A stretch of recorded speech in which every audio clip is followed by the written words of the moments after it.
Shalom.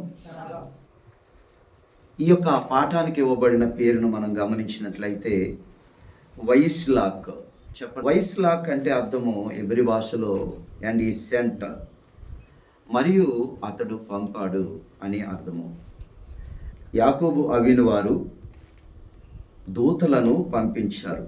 ఇస్సాకు రిబ్కాలు అనేటువంటి యాకోబు తల్లిదండ్రుల యొక్క ఆజ్ఞ చొప్పున అతడు తన మేనమామ అయినటువంటి హారానులో ఉన్న లాబాను ఇంటికి వెళ్ళాడు. అక్కడ 20 సంవత్సరాలు జీవించాడు. తన తల్లిదండ్రులు చెప్పినట్లుగా లాబాను కుమార్తెను వివాహం చేసుకున్నాడు. వివాహం చేసుకొని బిడ్డలను కని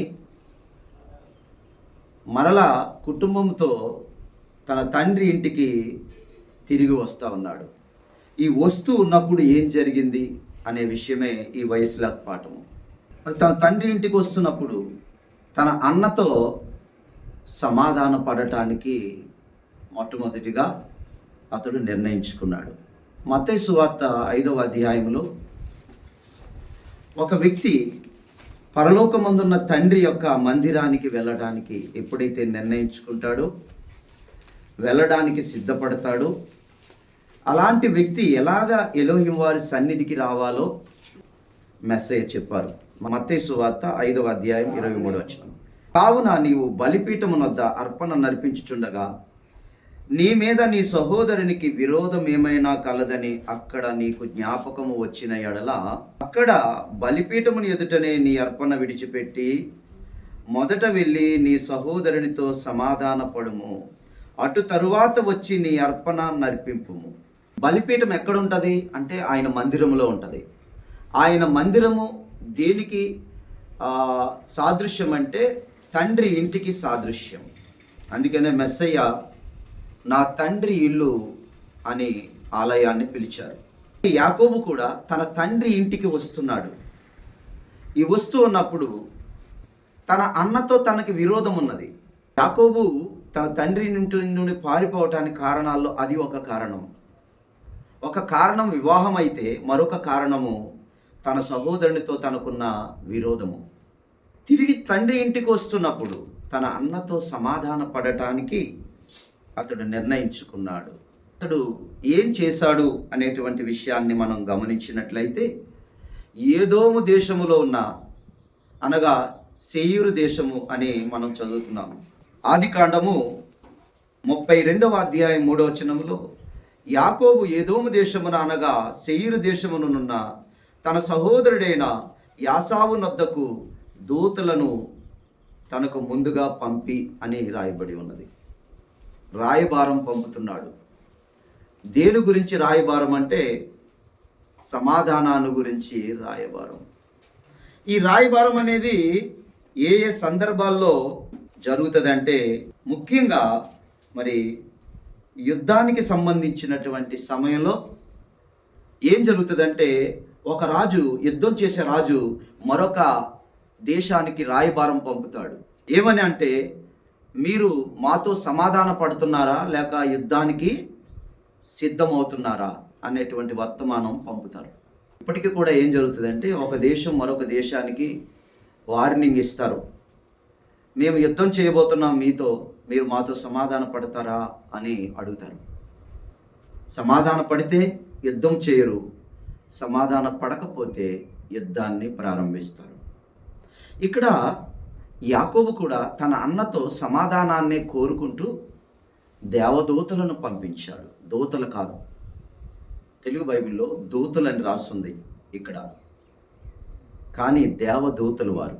దేవదూతలను పంపించే అంత గొప్ప దైవభక్తుడు యాకోబు.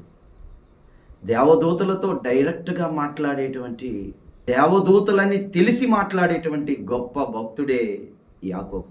యాకోబు అంటే చాలామందికి ఏదో అబ్రహాము మనవడు, ఇస్సాకు కుమారుడు అనుకునే విధంగా క్రైస్తవ సమాజం ఉంటుంది.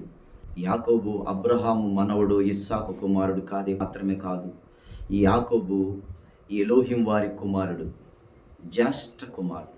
అందుచేత బైబిల్లో ఉన్నటువంటి ఇశ్రాయేలు, యాకోబు అనేటువంటి వారిని మనము కేవలము ఇస్సాకు కుమారుడుగా, అబ్రహాం మనవడుగా చూడకూడదు. ఇశ్రాయేలీలు ఎలోహిం వారి యొక్క కుటుంబం. ఇది మనం గుర్తుపెట్టుకోవాలి. మనందరికీ తెలిసిన మాటలు ఉన్నాయి. ఇశ్రాయేలీలు ఎలోహిం వారి ప్రజలని, అలాగే ద్వితీయోపదేశకాండం 14వ అధ్యాయం 1వ వచనములో ఎలోహిం వారి బిడ్డలు అని, అలాగే ఇశ్రాయేలీలు నా స్వాస్థ్యము అని చెప్తున్నారు. దీన్ని బట్టి ఇశ్రాయేలీలు అనేటువంటి వారు ఈ భూమి మీద ఎలోహిం వారి యొక్క సంబంధం అని మనం మొట్టమొదటిగా గుర్తించుకోవాలి. ఎలోహిం వారి పిల్లలైతే మరి దేవదూతలు కూడా లోబడవలసిందే ఆయన పిల్లలకు. తండ్రికి స్తోత్రం. అందుకని ఇక్కడ యాకోబు తన తండ్రి ఇంటికి తిరిగి వస్తున్నప్పుడు దేవదూతలు అతనికి స్వాగతం పలుకుతున్నారు. తన కుమారుడు రాక కొరకై ఆ పరలోకమందున్న తండ్రి యాకోబు రాకను స్వాగతిస్తూ తన దూతలను పంపించటం జరిగింది. ఆరాను వెళ్ళేటప్పుడు దూతలను పంపించటం జరిగింది. ఆరాను నుండి తిరిగి వస్తున్నప్పుడు కూడా తన కుమారుడికి దేవదూతల స్వాగతాన్ని పరమ తండ్రి వారు ఇస్తున్నారు. ఈ క్రమంలోనే పైన మనం 32వ అధ్యాయం ఆదికాండము మొదటి 2 వచనాలు గమనించినట్లయితే దేవదూతలు అతనికి కనబడ్డారు. దానికే మహానయ్యం అనే పేరు పెట్టారు. అనగా 2 సేనలు అని మనం అర్థం. ఈ సేనలనే తన అన్న దగ్గరికి పంపించాడు. ఏంటంటే, నీవు 400 మందితో వస్తున్నావు, కానీ నేను ఎలోహిం వారి దూతలతో నేనున్నాను అని ఒక వర్తమానాన్ని పంపుతున్నాడు. యాకోబు తన అన్నతో సమాధాన పడటానికి దూతలను పంపాడు. రెండవది బహుమతులు పంపుతున్నాడు. మూడవది ఎలోహిం వారిని అడుగుతూ ఉన్నాడు, నా అన్నతో నాకు సమాధానం ఇవ్వండి అని అడుగుతూ ఉన్నాడు. నాలుగవది, ఒకవేళ తన అన్న సమాధాన పడకపోతే తన అన్నతో యుద్ధం చేయడానికి కూడా సిద్ధపడ్డాడు. కానీ యాకోబు సమాధానమే కోరుకునేవాడు. యాకోబు యుద్ధాన్ని చేయటానికి ఇష్టపడడు. అందుకనే యాకోబుకి యుద్ధం చేసే నైపుణ్యత ఉన్నప్పటికీ యుద్ధం అంటే అతనికి ఇష్టం ఉండదు. కాబట్టి అతడు ఎప్పుడు కూడా ఎవరితోనూ యుద్ధం చేయలేదు.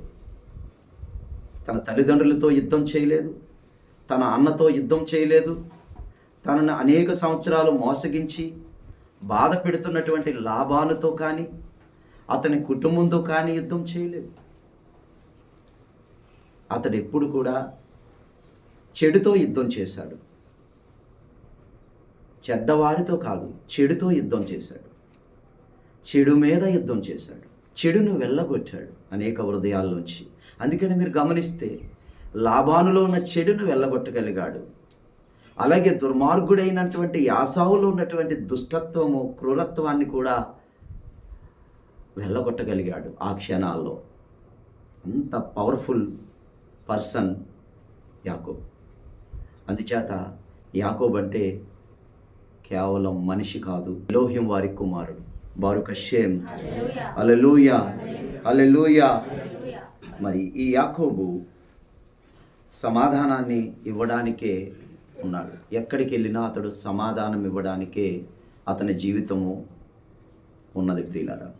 అందుకనే తన అన్న దగ్గర కూడా తను సమాధానంగా ఉండాలనే కోరుకున్నాడు ప్రియులారా. అందుకనే తన అన్నతో ఏం పడతా ఉన్నాడు? ఈరోజు పాఠములో సమాధానమా యుద్ధమా, ఈ పాఠంలో ముఖ్యమైన విషయం. ఈ వయస్లాక్ అనే ఈ పాఠంలో సమాధానమా యుద్ధమా, ఏది కావాలి నీకు? నీవు సమాధానాన్ని కోరుకుంటే నీకు సమాధానం వస్తుంది. యుద్ధాన్ని కోరుకుంటే నీకు యుద్ధమే వస్తుంది. యుద్ధములో ఓడిపోతావు. అది యాకోబుతో యుద్ధమైనా, అది మెస్సయ్యతో యుద్ధమైనా వాటమి తప్పదు. అందుకనే యాకోబుతో యుద్ధం చేయకూడదు, మెస్సయ్యతో యుద్ధం చేయకూడదు. వీళ్ళిద్దరితో కూడా యుద్ధం చేసేవాళ్ళు ఓడిపోతారు. యాకోబు సమాధానాన్ని కోరుకున్నాడని మనం చూస్తున్నాము. మెస్సయ్య కూడా సమాధానాన్నే కోరుకున్నాడు. యాకోబుకి మెస్సయ్యకు ఉన్న పోలికలు ఈ వయస్లాక్ అనే పాఠంలో మనం తెలుసుకోవాలా. తోరాలో మెస్సయ్య, ధర్మశాస్త్రములో మెస్సయ్య ఎలా ఉన్నారు? మెస్సయ్య చెప్పిన కొన్ని మాటలు గమనించినట్లయితే లూకా సువార్త 24:44 అంతటా ఆయన మోషే ధర్మశాస్త్రములోను ప్రవక్తల గ్రంథములలోను కీర్తనలలోను నన్ను గూర్చి వ్రాయబడినవన్నీ నెరవేరవలనని మీతో చెప్పిన మాట నెరవేరినవని. చాలండి. ఆయన గురించి ఎక్కడెక్కడ రాయబడ్డాయి? ధర్మశాస్త్రములో, ప్రవక్తల గ్రంథములో, కీర్తనల గ్రంథములో రాయబడ్డాయి. అయితే ధర్మశాస్త్రములో ఎలా రాయబడ్డది ఆయన గురించి అనేది మనం తెలుసుకోవాలి ఈ సమయంలో. ఆదికాండం మొదలుకొని ద్వితీయోపదేశకాండం వరకు కూడా ధర్మశాస్త్రం అని పిలువబడుతుంది. ఈ ధర్మశాస్త్రములో మెస్సయ్య గురించి రాయబడ్డదట. మరి ఎలా రాయబడ్డది అంటే, ధర్మశాస్త్రంలో మెస్సయ్య ఎలా ఉన్నారు అంటే, డైరెక్ట్గా మెస్సయ్య పేరుతో లేరైనా. ఆయన అబ్రహాం వలె, ఇస్సాకు వలె, యాకోబు వలె ఉన్నారు. హల్లెలూయ. అబ్రహాము గురించి చెప్పింది మెస్సయ్య గురించే, ఇస్సాకు గురించి రాయబడింది మెస్సయ్య గురించే, యాకోబు గురించి రాయబడింది కూడా మెస్సయ్య గురించే. ఇది మనం అర్థం చేసుకోవాలా. ఇప్పుడు మనం యాకోబు గురించి రాయబడిన దాన్ని చూస్తున్నాం. అబ్రహాము గురించి రాయబడిన దాన్ని చూస్తే, అబ్రహాము ఎలాగైతే పరలోకపు తండ్రి పిలుపుకు లోబడి అన్ని తండ్రి చిత్తం చేశాడో, మెస్సయ్య కూడా తండ్రి చిత్తం చేయటమే ఆయన జీవితంగా ఎంచుకున్నారు. కాబట్టి అబ్రహాం జీవితము మెస్సయ్య జీవితం. ఇస్సాకు ఎలాగైతే తన తండ్రి అయినటువంటి అబ్రహాము మాటకి లోబడి తన ప్రాణాలు ఇవ్వడానికి సిద్ధపడ్డాడు, మెస్సయ్య కూడా తండ్రి యొక్క మాట చొప్పున, యెషయా 53 చొప్పున తండ్రి చిత్తం నెరవేర్చటానికి, లోక కళ్యాణం కోసం, అనేక మంది రక్షణ కోసం తండ్రి మాటకు లోబడి తన ప్రాణాలు అర్పించాడు. కాబట్టి ఇస్సాకు అంటే మెస్సయ్య. మూడవది యాకోబు పాత్ర ఏంటి బైబిల్లో? యాకోబు పాత్ర ఏమిటి? ఇస్సాకు పాత్ర ఏంటో మనం చూసాం, అబ్రహాం పాత్ర ఏంటో చూసాం, ఇస్సాకు పాత్ర ఏంటో చూసాం. యాకోబు పాత్ర మెస్సయ్యలో ఎలాగుంది అనేది ఈరోజు చూస్తున్నాం. యాకోబు అనే ఆయన తల్లిదండ్రులకు లోబడ్డ వ్యక్తి. మెస్సయ్య కూడా తల్లిదండ్రులకు లోబడ్డాడు. ఇష్టం వచ్చింది చేయలేదు, యాసావులాగా ఇష్టం వచ్చినట్లుగా ప్రవర్తించలేదు. యాకోబు తల్లిదండ్రులకు ఇష్టమైనది తనకి కష్టమైనా చేశాడు. అందుకనే అతడు ఆశీర్వదించబడ్డాడు. తల్లిదండ్రులు ఏదైతే చెప్పారో అతనికి, తన వివాహం గురించి చెప్పారో, తన భద్రత గురించి చెప్పారో, తన రక్షణ గురించి చెప్పారో, తన గురించి, తన క్షేమం గురించి తన తల్లిదండ్రులు చెప్పారు అనేటువంటి విషయాన్ని యాకోబు శిరస వహించి లోబడి వారు చెప్పినట్లుగా బ్రతికాడు. తనకి స్తోత్రం. అందుకనే యాకోబుకి మెస్సయ్యకు పోలి, యాకోబు మెస్సయ్యను పోలి ఉన్నాడు అనేది మీరు గమనించాలి. ఎలా పోలి ఉన్నాడు అనేది ఈరోజు పాఠంలో మనం చివరికి వెళ్ళేటప్పటికి మనకి క్లారిటీ వస్తుంది. చివరి వరకు మనం వింటే, అర్థం చేసుకుంటే చాలా క్లారిటీ వస్తుంది. యాకోబు మెస్సయ్యకు సూచన ఎలా ఉన్నాడు అని. యాకోబు తన తల్లిదండ్రులకు లోబడ్డాడు, మెస్సయ్య లోబడ్డారు. యాకోబుని తన తల్లిదండ్రులు వివాహం కొరకు ఆరాను పంపించారు.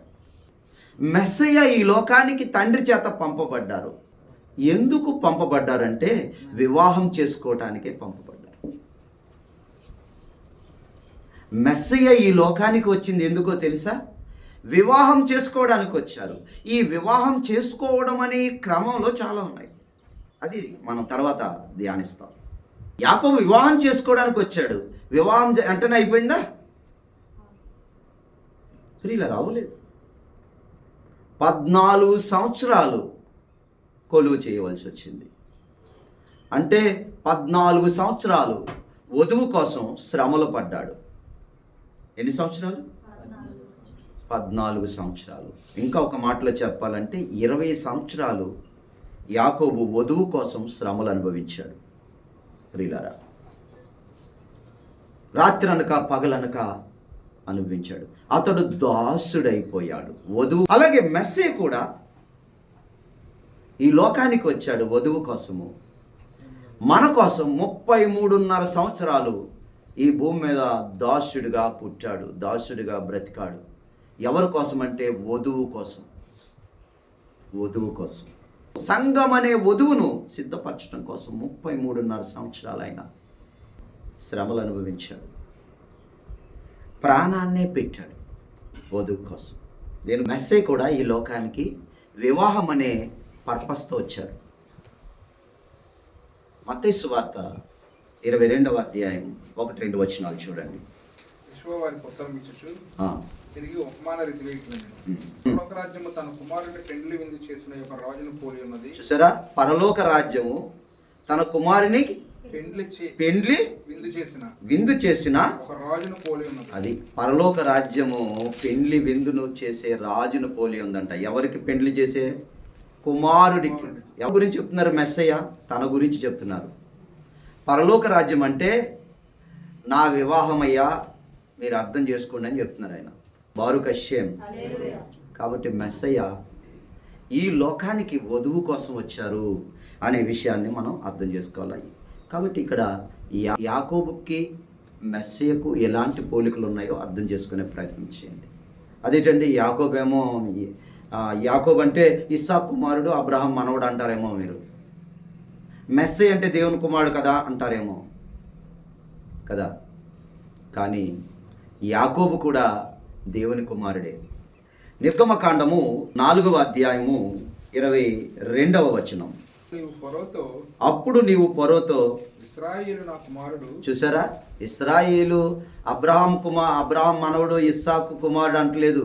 ఆయన పిల్లలంటే మంచి వాళ్ళని అర్థం. ఆయన పిల్లలంటే నీతిమంతులని అర్థం. ఆయన పిల్లలంటే పరిశుద్ధులని అర్థం. చెడ్డవాళ్ళు ఆయనకి పిల్లలు కాలేరు. చెడ్డవాళ్ళకి ఆయన తండ్రి కాదు. మానవులందరూ ఆయన సృజించిన వారే, కానీ మానవులందరూ ఆయన పిల్లలుగా బ్రతకట్లేదు.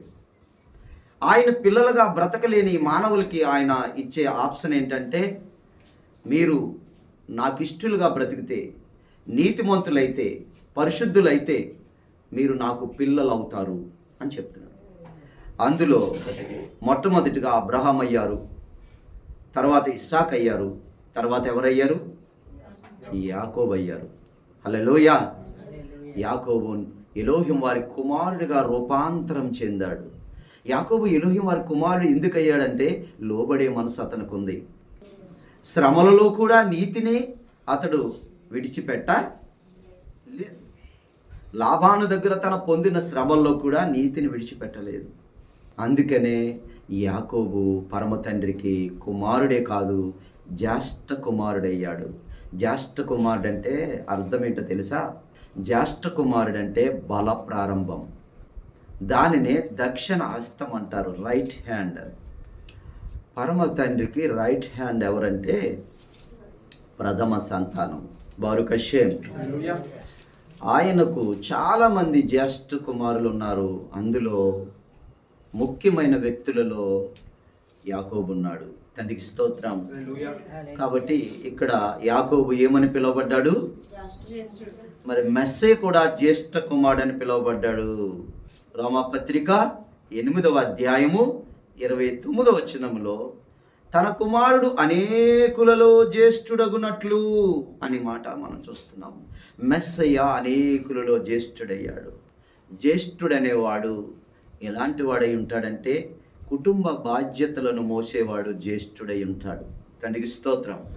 అందుకనే వారిని తెలుగులో అన్నయ్య అంటారు. అన్నయ్య అంటే అర్థము అన్న ప్లస్ అయ్యా, అన్నయ్య. కుటుంబ బాధ్యతలు మోసేవాడుగా ఉంటాడు. తండ్రికి స్తోత్రం. అందుకనే బైబిల్లో మెస్సయ్య కూడా తండ్రి అని పిలువబడ్డాడు. ఆయన తండ్రి కాదు, గుర్తుపెట్టుకోండి. ఆయన తండ్రి కాకపోయినా తండ్రి అని పిలువబడ్డాడు. యెషయా 9:6లో యాలయనగా మనకు శిశువు పుట్టెను. మెస్సయ్య ఎవరు? కుమారుడు. కుమారుడు అంటే అర్థము పాపముల నుండి విడిపించేవాడు అని అర్థం.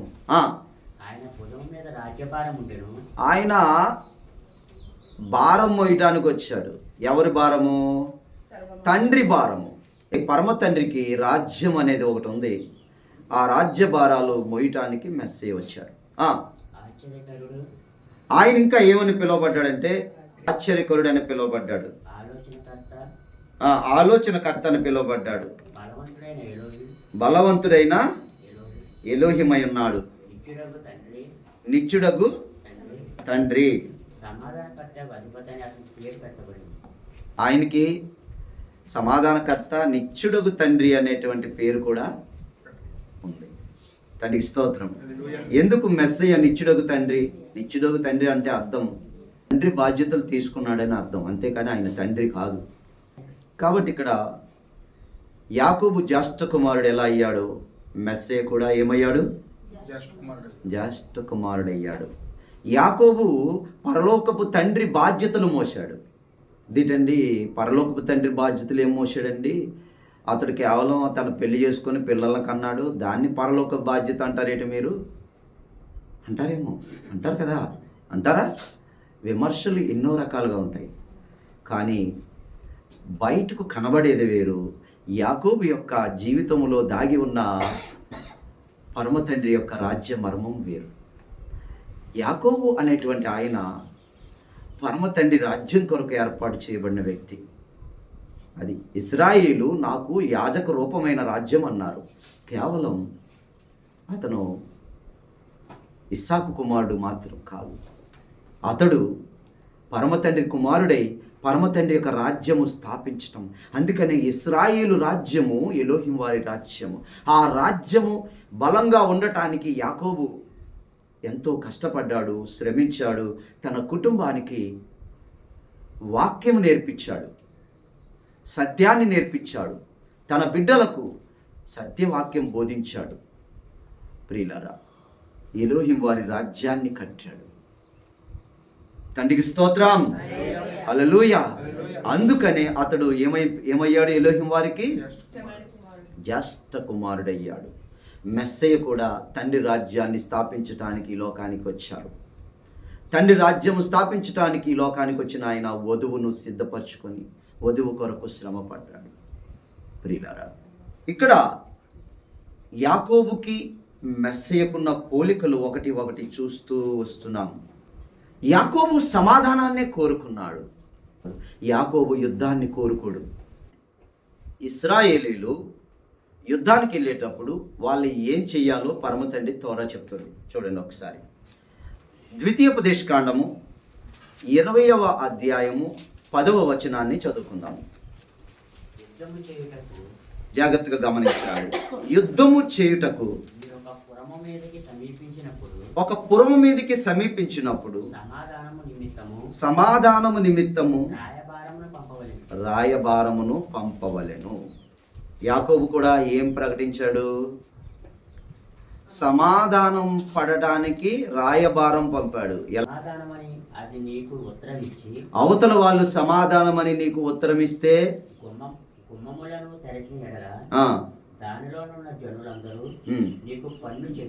నీకు పన్ను చెల్లించి ఇది యుద్ధ నీతి అంటారు దీన్ని. ఏ నీతి? యాకోబు కూడా తన అన్నతో కూడా యుద్ధ నీతినే పాటించాడు. ఏమిటి అంటే, నీవు నాతో సమాధానమా? నువ్వు నాతో సమాధానమైతే నేను ఇచ్చే బహుమతులు తీసుకో, నీవు నన్ను కటాక్షించు, నువ్వు గతాన్ని మర్చిపో, నీలో కోపాన్ని విడిచిపెట్టు, నేను నిన్ను ప్రేమిస్తున్నాను. ఇంకా యాకోబు తన అన్నకు వర్తమానం పంపినప్పుడు అతను చెప్పిన మాటల్లో ఒక మాట ఏమిటంటే, వార్నింగ్ కూడా ఇస్తున్నాడు, ఇండైరెక్ట్ వార్నింగ్. ఈ బైబిల్ లాంగ్వేజ్ తెలియాలంటే స్పిరిచువల్గా మనం ఎదగాలి. ఆదికాండం 32వ అధ్యాయము 4వ వచనంలో చూస్తే, మీరు నా ప్రభువైన యాసావుతో ఇంతవరకు నేను లాబాను వద్ద నివసించి ఉంటిని. ఇది వార్నింగ్. ఇదేంటండి లాబాన్ దగ్గర ఉన్నాడు అని చెప్పటం వార్నింగ్ ఏంటి అనుకుంటాం మనం. అంటే నేను లాబాన్ లాంటి వాడినే గెలిచి వచ్చాను, నేను లాబాన్ లాంటి ఎత్తులు కుయుక్తులు చేసేవాడినే నేను జయించి వచ్చాను. జాగ్రత్త, నీవు నాతో జాగ్రత్తగా ఉండు, నువ్వు నాతో సమాధానంగా ఉంటే నీ బ్రతుకు చాలా బాగుంటుందన్నా అని చెప్తున్నాడు. యాకోబు ఏం కోరుకోడు? యుద్ధము కోరుకోడు. ఒకవేళ అవతలోడికి యుద్ధం సరదా అయితే సరదా తీర్చేస్తాడు.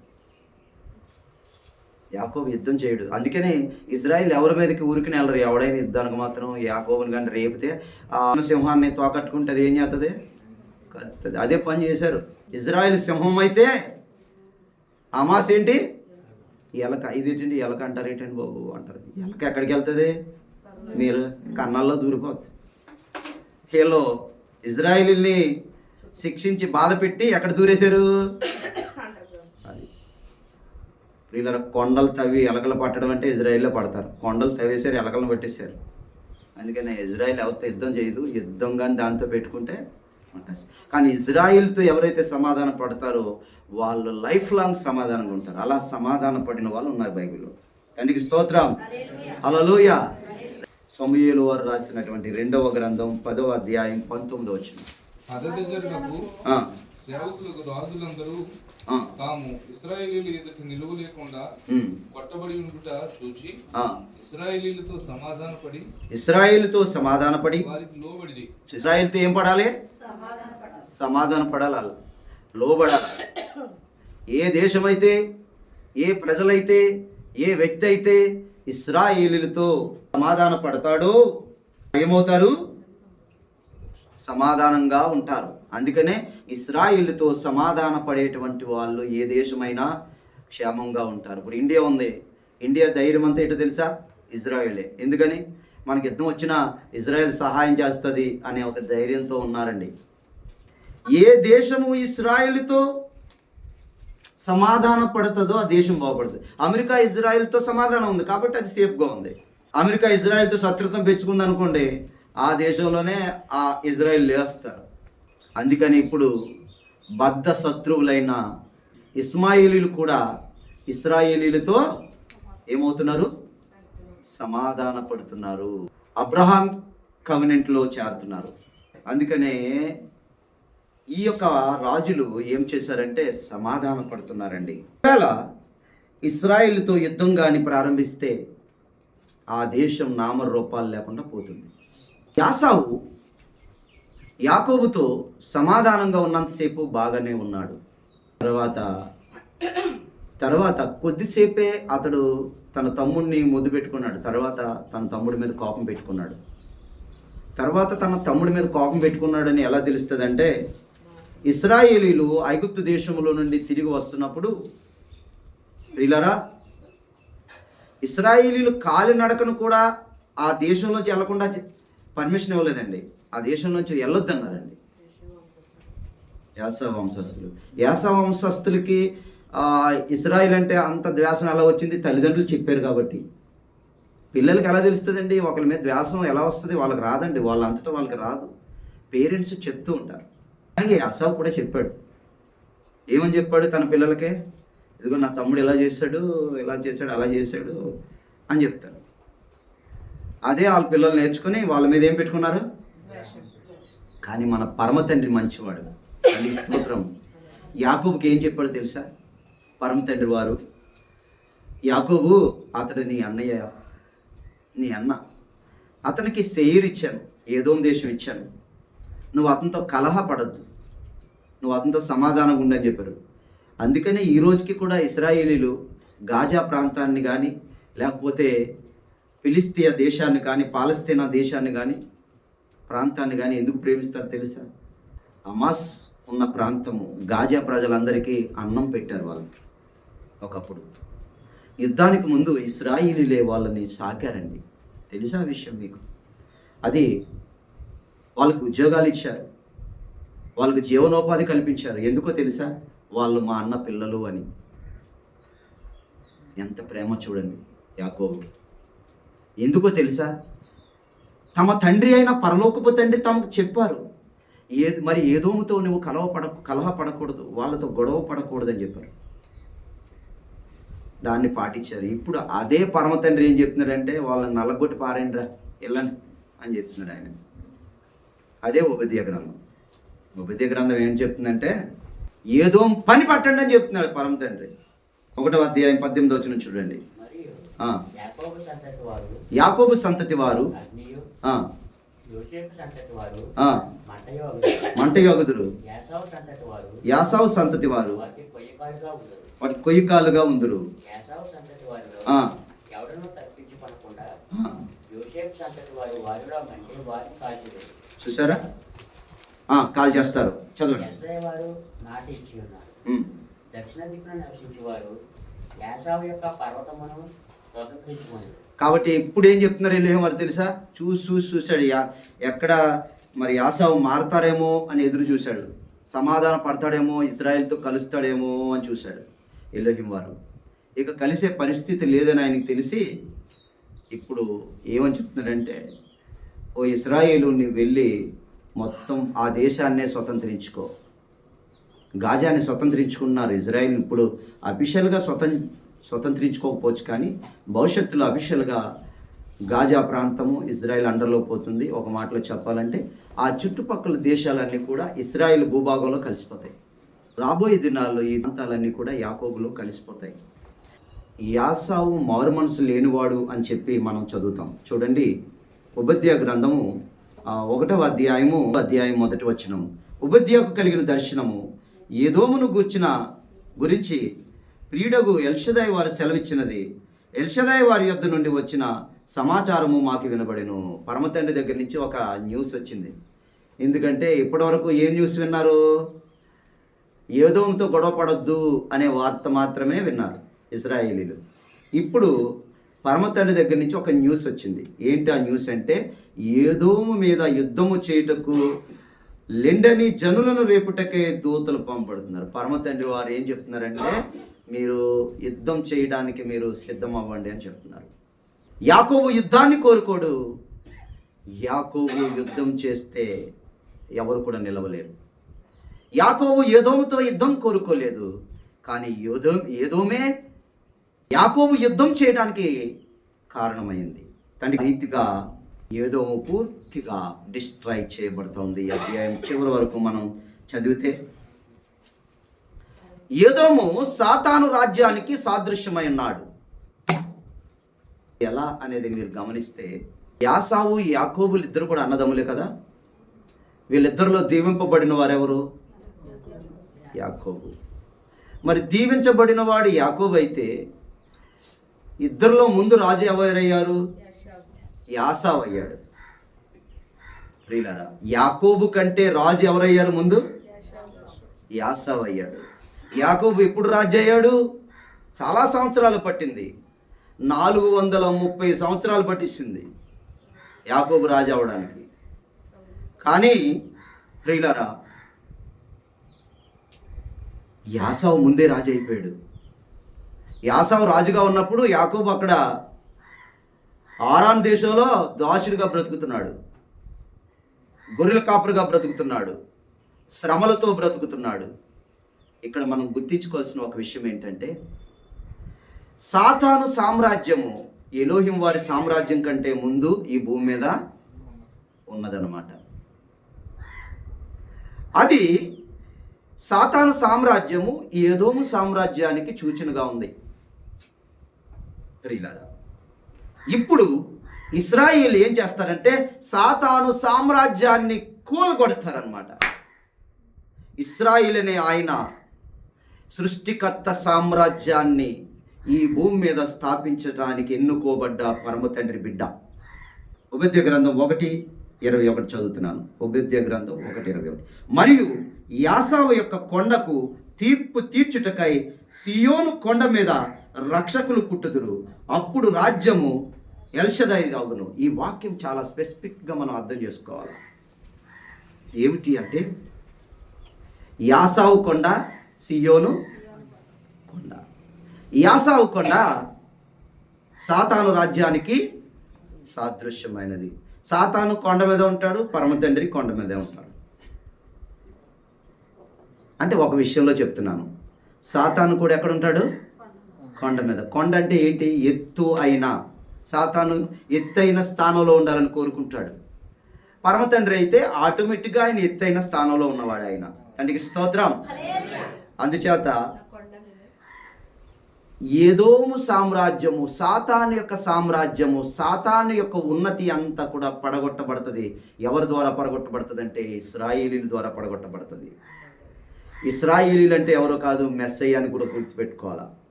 తండ్రికి స్తోత్రం. ఇశ్రాయేలు అంటే ఎవరు? మెస్సయ్య. ఇశ్రాయేలీలను మెస్సయ్య ఏమన్నారు? సహోదరులు అని పిలిచారు.